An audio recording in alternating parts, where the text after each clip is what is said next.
Ika-39 na kabanata, si Doña Consolacion. Mga tauhang nabanggit sa kabanata.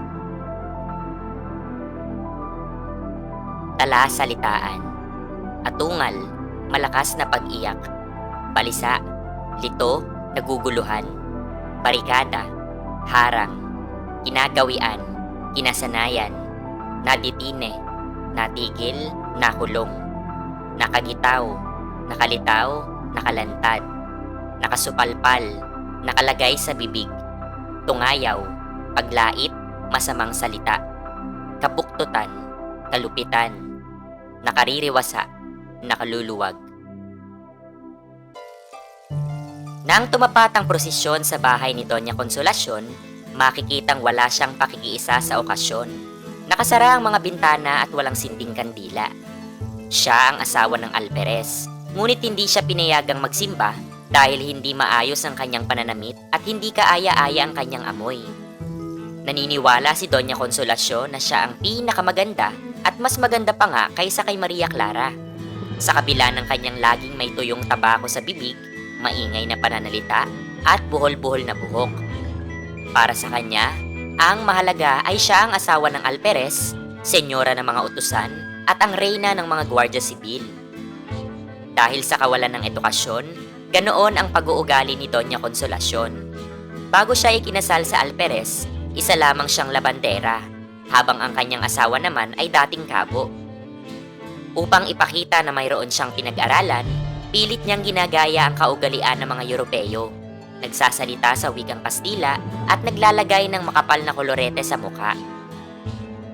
Labis ang galit ni Doña Consolacion sa alperes dahil hindi siya pinayagang lumabas. Madalas din siyang murahin at alipustahin ng kanyang asawa, kaya nag-iisip siya ng paraan upang makaganti rito. Habang nagbubulay-bulay, narinig niya ang pag-awit ni Sisa na nakakulong sa kwartel. Agad niya itong ipinatawag upang pakantahin. Ngunit hindi kaagad naintindihan ni Sisa ang utos sapagkat sinabi ito ng Donya sa wikang Kastila. Bukod pa rito, wala rin sa tamang katinoan si Sisa. Dahil doon, kinuha ng Donya ang latigo ng kanyang asawa at muling inutusan si Sisa na umawit. Dahil hindi agad ito sumunod, ipinaliwanag ng isang sundalo ang naisipagawa ng Donya. Pagkatapos niyon, inawit ni Sisa ang kundiman sa gabi. Sa una, tinawanan lamang siya ng Donya. Ngunit habang tumatagal, nadarama na niya ang lungkot ng awitin. Hindi niya namalaya na nagsalita siya sa wikang Tagalog. Nagulat naman ang sundalo sapagkat hindi niya inakala na marunong magsalita ng Tagalog ang Donya. Napansin naman iyon ng Donya kaya galit niyang pinaalis ang sundalo. Muling napunta ang kanyang atensyon kay Sisa. Pinilit niyang magsalita sa Kastila at iniutos dito na sumayaw. Nang hindi sumunod si Sisa, pinalo niya ito ng latigo. Sa lakas ng kanyang palo ay natumba si Sisa. Napunit ang damit at nagkaroon pa ng sugat.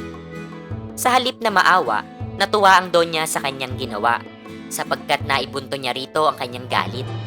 Hindi niya namalayang dumating na ang alperes at binuksan ang pinto.